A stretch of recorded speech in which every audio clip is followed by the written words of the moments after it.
Pequeño disclaimer antes de comenzar el video. No soy psicóloga. Este contenido lo hago como hobby y desde el interés personal. Todas las fuentes que uso están en la descripción del video para quien desee investigar.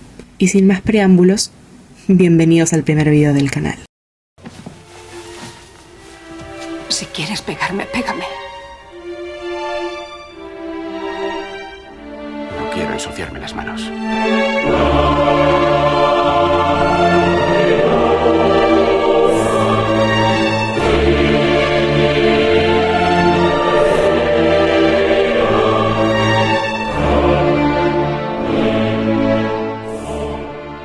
Para poder hablar sobre el masoquismo o parafilias sexuales, tenemos que tener un concepto clave sabido previamente. ¿Qué es la sexualidad? Cuando escuchamos la palabra sexualidad, la mayoría pensamos en el acto, el coito. Sin embargo, la sexualidad es algo mucho más allá de simplemente el sexo. Para Freud, la sexualidad no es solo el acto sexual ni la reproducción.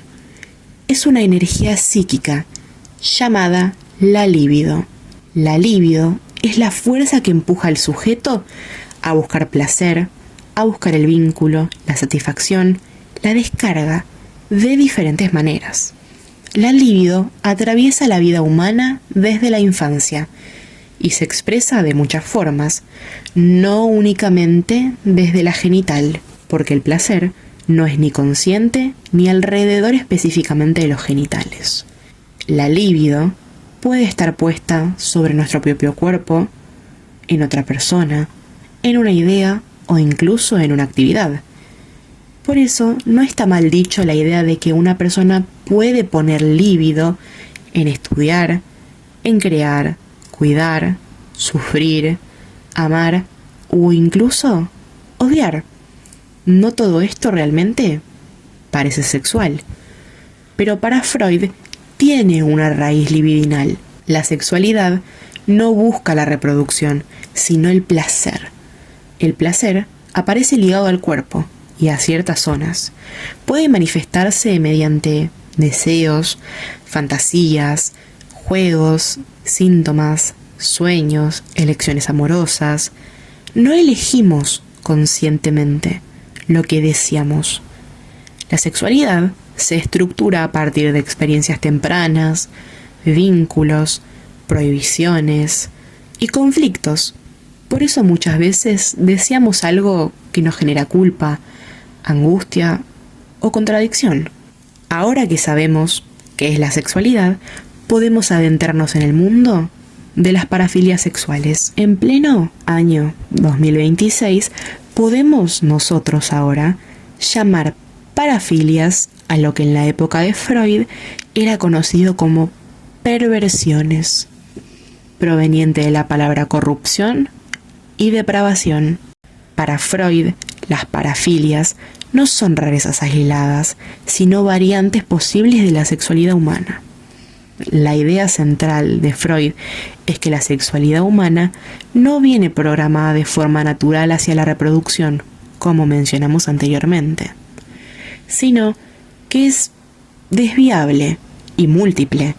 Por eso pueden existir prácticas, objetos o fines sexuales distintos al coito. Todas estas son formas de satisfacción sexual, donde el placer no está centrado en la genitalidad ni en la reproducción, sino en zonas del cuerpo, situaciones específicas, incluso en objetos. Dentro de este rango, el masoquismo entra como una parafilia sexual. Tenemos dos definiciones de lo que llamamos masoquismo. Una definición es la que podemos buscar en Google y la segunda definición es la que nos ofreció Freud. Ambas muestran dos perspectivas distintas de un mismo tema. La primera, la definición de Google. Masoquismo: perversión sexual de quien goza con verse humillado o maltratado por otra persona, relacionado con conductas sexuales alejadas de lo considerado normal. Es una práctica considerada desviada, anormal y obsesiva.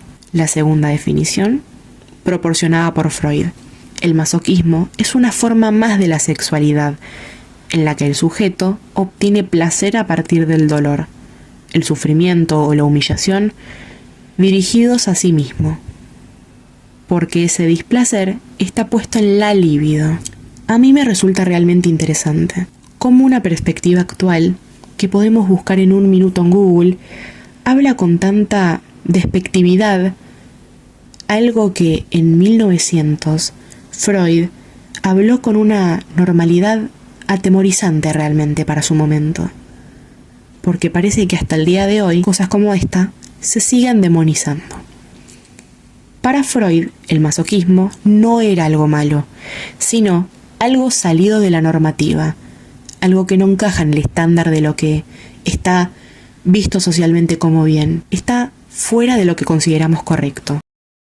Para Freud, el masoquismo no es simplemente gustar de sufrir, es una forma particular en que la pulsión sexual encuentra satisfacción, incluso cuando esa satisfacción pasa por medio del dolor, el castigo, la humillación o el displacer. Lo importante en Freud es que el placer y el dolor no están separados de manera absoluta realmente. Normalmente llegamos a pensar que nosotros buscamos el placer y tratamos de evitar en su mayoría el dolor. Pero Freud muestra que en el masoquismo el dolor puede quedar ligado a la libido. Cuando esto pasa, el sufrimiento deja de ser simplemente eso y se transforma en una fuente de satisfacción inconsciente. Nosotros, los humanos, tenemos dos pulsiones. La principal, que es la pulsión de vida, Eros. La pulsión de vida es la que nos empuja a conservar la vida, unir, crear y vincular. Está ligada al amor, al deseo sexual, al cuidado, a la reproducción, a la creatividad y a todo lo que tiende a construir o mantener algo. En cambio, la pulsión de muerte es la tendencia a la destrucción, a la repetición y el retorno a un estado sin tensión. Un estado corporal sin tensión alguno es explícitamente la muerte. La pulsión de muerte no busca placer en el sentido común, sino en la reducción total de excitación, incluso si eso implica dolor o daño, o incluso la misma autodestrucción. Se manifiesta en la agresividad, el odio, la compulsión a repetir situaciones traumáticas y también en conductas autodestructivas. Un ejemplo, las autolesiones. Freud explica que el masoquismo ocurre cuando ambas pulsiones pueden coexistir sin problema aparente. Plantea que el masoquismo no aparece solo en prácticas sexuales explícitas. Puede expresarse en la vida cotidiana incluso. Por ejemplo, en la repetición de situaciones dolorosas, en la necesidad inconsciente de castigo, en la culpa excesiva o sabotearse a uno mismo una y otra vez. Ahí el placer no es consciente, pero sigue estando. La destrucción o el dolor quedan al servicio del placer. Por eso alguien puede sufrir y al mismo tiempo obtener una satisfacción inconsciente. La verdad es que una persona no elige directamente ser masoquista. El masoquismo se desarrolla a partir de cómo se organiza la sexualidad infantil, el vínculo con los otros y el manejo del placer y el manejo del castigo. Lacan también habla de que en el masoquismo no solo hay placer, sino que hay goce. El goce es una satisfacción más allá de lo que el cuerpo puede soportar. En este caso duele, pero igualmente se sigue buscando, porque en el dolor hay una intensidad, una sensación propia de la existencia, algo que te hace sentir que estás vivo. El placer calma, el goce desborda, y el masoquismo está más cerca del lado de una persona que está buscando el goce, más que realmente buscando placer. Freud distinguió 3 tipos de masoquismo. Número 1. Masoquismo erógeno. Considerado el más primitivo y fundamental, Freud lo consideraba el masoquismo originario. Como su nombre lo indica, el masoquismo erógeno es el placer corporal que encuentra el sujeto al someterse al dolor o a la humillación, de manera directa. Esto es importante porque muestra desde el comienzo que la pulsión puede encontrar la satisfacción incluso en el displacer. El masoquismo erógeno no necesita específicamente de una escena compleja ni de otra persona. El propio cuerpo es el lugar donde se inscribe el placer junto al dolor. Freud creía que en la infancia el cuerpo todavía no separa claramente lo placentero de lo doloroso. Algunas experiencias tempranas, no necesariamente traumáticas, pueden generar excitación, incluso cuando hay incomodidad, tensión o frustración. Si esas experiencias quedan libidinalmente investidas, el niño puede aprender inconscientemente de que el displacer también puede ser una fuente de satisfacción. De ahí surge la base del masoquismo erógeno. En el Papers, el problema económico del masoquismo, Freud plantea que este tipo de masoquismo no hace falta un otro que lo castigue, el propio cuerpo es suficiente. Este tipo de masoquismo es la base sobre la cual pueden llegar a desarrollarse los otros tipos. Número 2. El masoquismo femenino. El masoquismo femenino no habla de mujeres reales, sino de una posición subjetiva.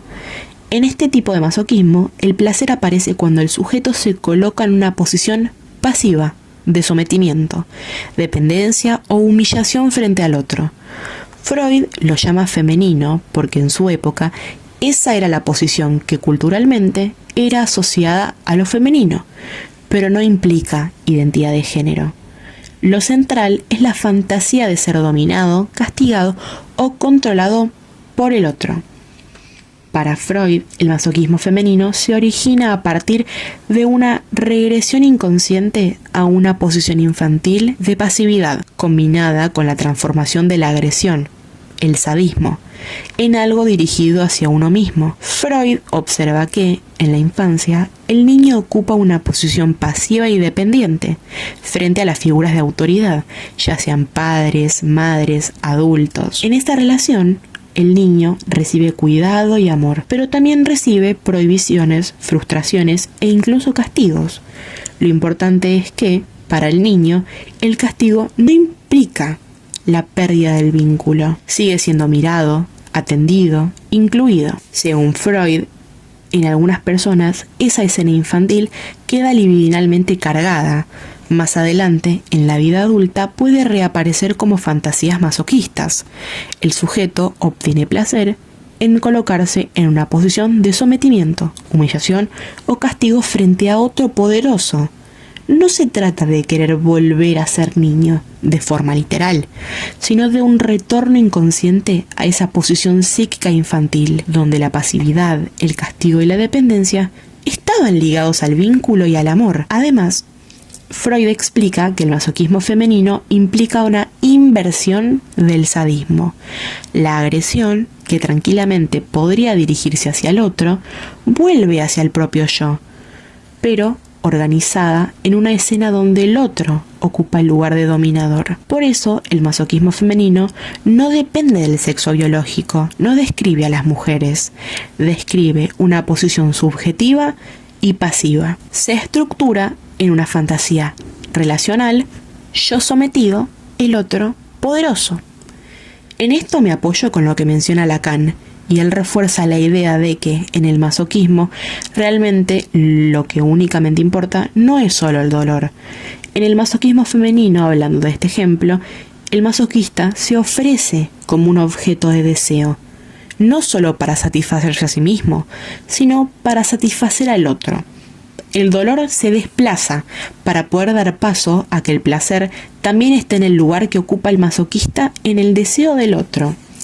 Dicen que el deseo humano siempre está ligado al deseo del otro. Los neuróticos queremos ser deseados, reconocidos o amados por alguien más. El sujeto inconscientemente, es decir, el masoquista femenino, pensaría algo o querría decir algo como: Quiero que el otro me desee, aunque sea a través de mi propio sufrimiento. El masoquista se sitúa en el lugar de objeto del goce del otro. Se ofrece a ser usado, controlado, castigado, porque eso le asegura un lugar dentro del otro. Hemos llegado al número 3, el último tipo de masoquismo, y uno, sin duda, muy interesante. Número 3.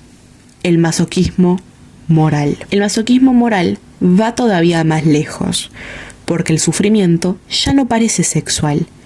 Acá, el sujeto obtiene satisfacción inconsciente a través de la culpa, a través del castigo, el fracaso o el padecimiento en la vida cotidiana.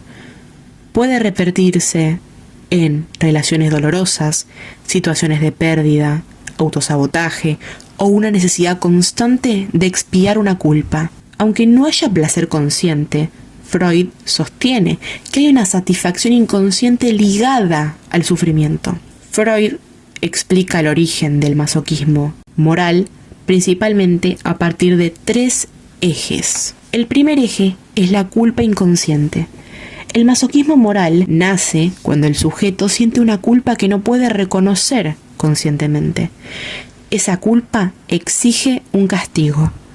Pero como no hay un castigo externo suficientemente importante para poder expiar esa culpa, el sujeto se castiga a sí mismo, generando un sufrimiento en la vida cotidiana. El segundo eje es el superyo. El superyo es uno de los 3 componentes de la mente, según Freud. Los otros 2 son el ello, nuestras pulsiones, deseos y necesidades, y el yo, la parte que intenta equilibrar las cosas y actuar en la realidad. El superyo funciona como una especie de voz interna, la autoridad o la conciencia. Es el lugar donde se almacenan las reglas, prohibiciones, normas y valores que aprendimos de nuestros padres, de la sociedad y de la cultura. Freud dice que en el masoquismo moral el superyo es especialmente severo y cruel. El superyo funciona como una autoridad interna que acusa, exige y castiga. El yo, para aliviar esa presión, acepta el castigo. El sufrimiento se vuelve una forma de pagar la culpa. El tercer eje es la agresión vuelta contra el yo. La agresión, que originalmente iba dirigida hacia los otros, como el enojo, la hostilidad, el deseo de dañar, es reprimido y se vuelve contra uno mismo. En lugar de atacar al afuera, el sujeto se daña viviendo mal, fracasando, eligiendo relaciones dolorosas, saboteándose. Pero, ¿por qué Freud lo llama masoquismo si no parece sexual? Porque para Freud hay una satisfacción libidinal inconsciente en el sufrimiento. Aunque la persona no sienta placer, el aparato psíquico obtiene una ganancia. El castigo calma la culpa y satisface al superyo. Por eso Freud dice que este tipo de masoquismo es el más difícil de reconocer. No se vive como deseo, sino como destino. Soy pianista, no poeta. Luego de este gran recorrido por la psicología del masoquismo, nos damos cuenta que el masoquismo nos muestra que nuestra mente en realidad es más extraña y genial de lo que podemos llegar a creer. A veces hasta el dolor puede tener su lado placentero. La sexualidad no es solo lo que hacemos, sino todo lo que sentimos, recordamos y deseamos, muchas veces sin darnos cuenta. Y ahí está lo fascinante. Entenderlo nos hace entender un poco mejor cómo funcionamos por dentro. Por eso, si algo de esto te hizo pensar distinto sobre la mente humana, ya valió la pena ver el video. No te olvides de revisar las fuentes que dejé en la descripción si querés profundizar con algún tema. Dejar tu comentario si te gustó y nos vemos en el próximo video. Yo soy Elizabeth y fue un gusto que me escuches.